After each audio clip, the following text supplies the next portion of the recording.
What up, peeps? Welcome back to the flip side. This is the best thing about every classic Mega Man game.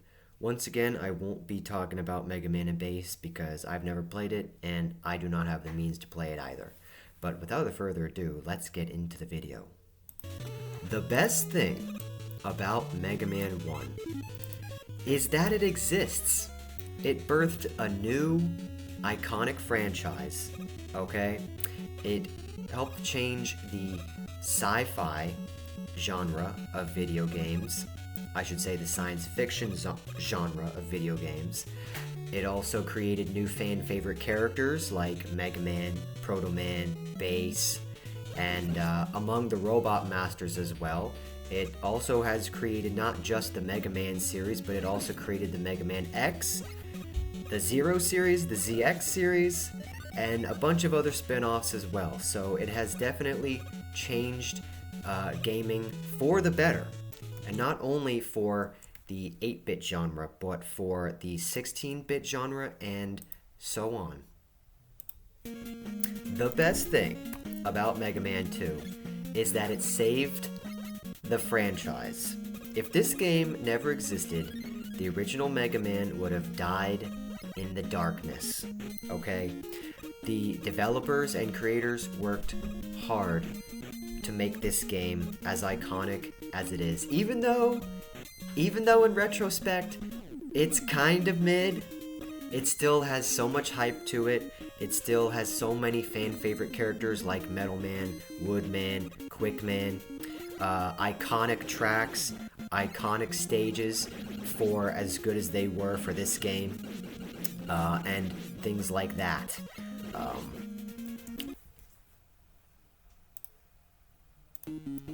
The best thing about Mega Man 3 is the introduction of Rush as a new side character.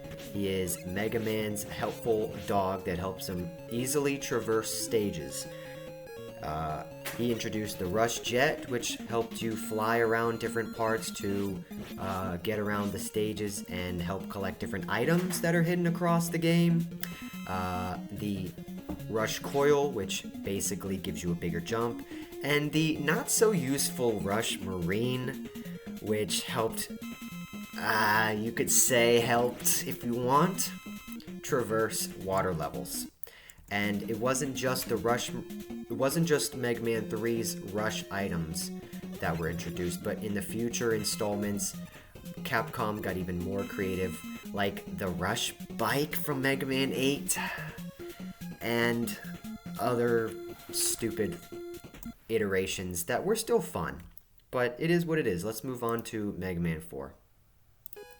The best thing about Mega Man 4 is that it helped create the fine line between what should be in a Mega Man game. We should have the Slide, the Charge Buster, we should have 8 Robot Masters, we should have good stage design, good bosses, and a good enough story, which is everything Mega Man 4 has, despite the Wily fake-outs that will be continued in 2 more games after this. But everything else is great. The best thing about Mega Man 5 is Beat the Bird, which was introduced in Mega Man 5. Basically, he helps you fight enemies, and he's especially useful against Dr. Wily's capsule here in this final fight. I never really found him that useful except for fighting the Mega Man 5 Proto Man bosses and this boss, but in later installments he also saves you from falling into pits if you have him equipped in your set of items, not just on your gun. The best thing, I don't know what happened there. The best thing about Mega Man Dr. Wily's Revenge, I guess, is that it exists. I mean, it created a new spin-off series for the first 5 Mega Man games for the Game Boy, and it introduced a couple elements like, 4 Robot Masters from one game and 4 from the next game, and we introduced the idea of the Mega Man killers, starting with this game having Anchor, and it introduced Punk and Blade, and then one other guy I'm forgetting, but yeah, he who shall not be named. The best thing about Mega Man World 2 is that it kind of balanced the Metal Blade. In Mega Man 2 for the NES, it was utterly broken and overpowered. In this game, it's more balanced. It's not as strong, and the weapon ammo is slightly less, which makes it feel more balanced. That's about it. Everything else about it is kind of mid. The best thing about Mega Man World 3 is the final Wily level. First of all, Dr. Wily doesn't just have a castle. He has an underwater base, like that one James Bond movie, The Spy Who Loved Me. He has the villain has an underwater base, and this is what that reminds me of. And I'm also going to say that this is the most fun level in the game. I don't care that it's challenging. It brings together all the elements of the stages of Mega Man 3 in this game and puts it into one long level where, the Robot Master weapons are actually very applicable here. And you can use them because they don't matter against Dr. Wily, because the only decent weapon to use against Dr. Wily is the weapon you get from Punk. I forget what it's called, but basically that's the only weapon you're able to use. Anyway, and the music here is just wonderful for a Game Boy game. Alright, it gives you this sense of like accomplishment, like you're almost to the very end, like you can do it, just keep on fighting. And it's also just a good theme in general. I love it. I like the music in the Mega Man series, if you can't tell already. The best thing about Mega Man 4 for the Game Boy, or should I say Mega Man World 4, is Blade. Okay, I could say a bunch of different things about this game, but the very best thing is not the final Wily fight, not Dr. Wily's spaceship that looks just like General Grievous's from Revenge of the Sith.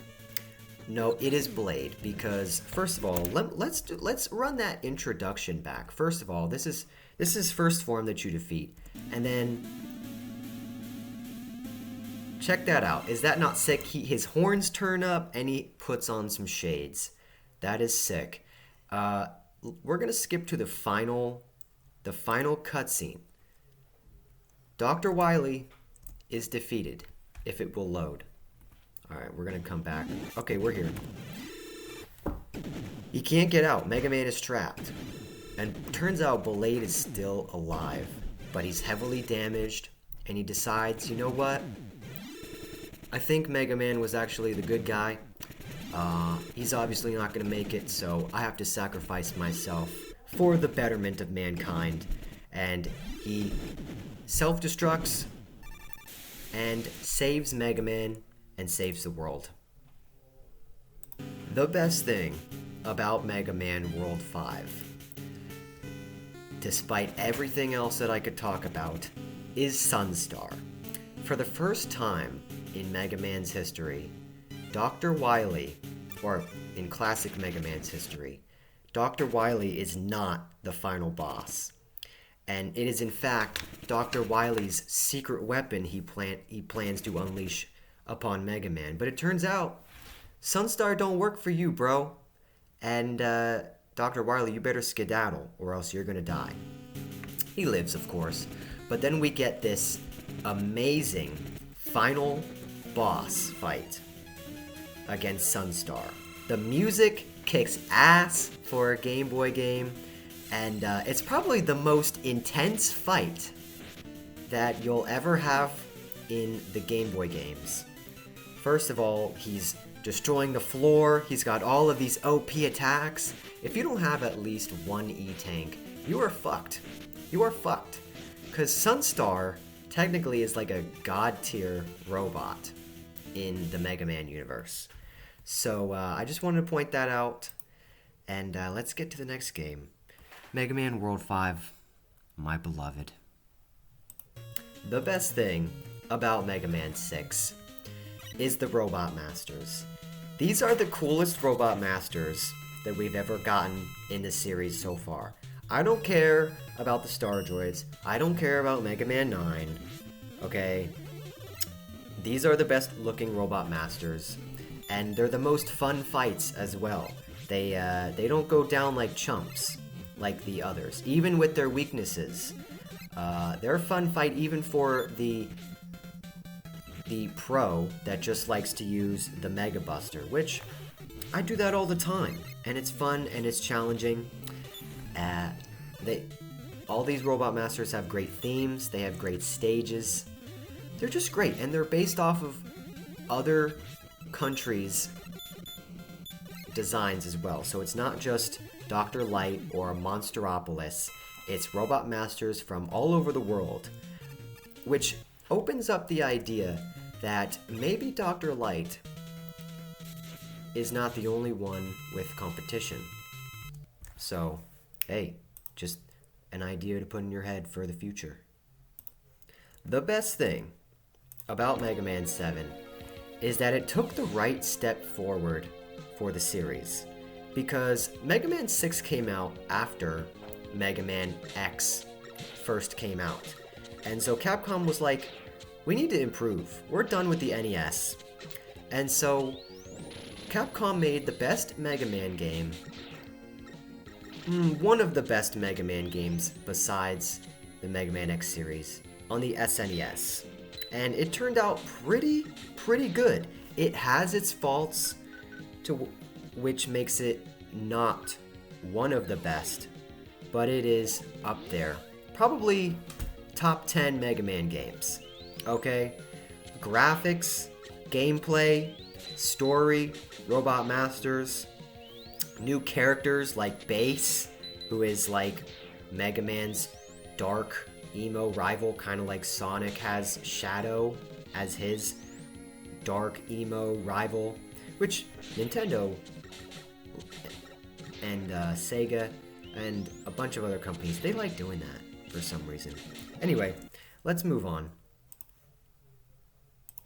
The best thing about Mega Man 8, I mean, there's a lot to say about Mega Man 8 that's bad, but I would say the best thing is that they experimented and tried to do some new things. You know, the stage gimmicks were hit or miss, but every now and then you'd have a part where it's like, okay, this is cool, but still, it just wasn't good enough. Come on, mouse. The best thing about Mega Man 9, boy, there's a lot of great things. But the best thing about it is, in my opinion, the ability to play as Proto Man. He even gets his whistle as he starts the level. This was actually my first playthrough with Proto Man in Mega Man 10. I started playing with him because I was like, wait, he's got a shield, and he has the slide, and he has the charge buster? Oh yeah. But even though Proto Man does take twice the damage, it's cool. We've never been able to play as Proto Man before in a mainline Mega Man game. It's great. It's great. He's so cool. As he stands idle, his scarf blows in the wind. His charge sounds very interesting. It's not like the one you hear from the classic or the older Mega Man games. It's got like a weird hissing to it. And just look at Proto Man's 8-bit design here. It is just like the Mega Man 3 design. So it brings back nostalgia. It also it makes the player feel good, like, hey, they're finally listening to us. We finally get to play as Proto Man. So it is what it is. He's fun. And that's the best thing about Mega Man 9. The best thing about Mega Man 10 is that you get to play as Bass. Look at 8-bit design Bass. Doesn't he look so cool? Not only does he get... Oh, look at that. He also gets saved. Oh, what the hell was that? Did you see that? That was weird. Anyway, I think my computer just lagged. Anyway, or this guy's playthrough is laggy. Yeah, this guy's playthrough is laggy. But anyway, he gets a multi-directional rapid fire hit, and he also gets a dash ability, and you also get to fuse with treble. That is pretty awesome, in my opinion, because look at it. Hold on. Let's just rewind. I want to go back. So he's swapping weapons. Look, he's fusing with treble. He gets to fly around the stage with his purple wings. That's just amazing. I like Mega Man 10. Mega Man 9 better, though. I hate that we have to finish this off with Mega Man 11, but the best thing about Mega Man 11 is the added lore that we get. We finally are able to see exactly why, or one of the reasons as to why Dr. Wily hates Dr. Light so much. He actually did have a good idea. Okay, he actually did have a good idea. He's not just evil. Okay, he had this idea that, it was called the double gear system. It would make the robots more efficient, but it would damage them. So what? I mean, they're robots. They're not living creatures. But, of course, we have to go with sentient robots, as if that hasn't done enough damage to the world. Look what happened to Sigma, okay? And that was based off of the Reploid design, which Dr. Kane was inspired by Dr. Light's work. So, what does that say? Anyway, I hope you guys enjoyed. And with all that said, and without a further ado, I will see you all next time back on the flip side. Peace out.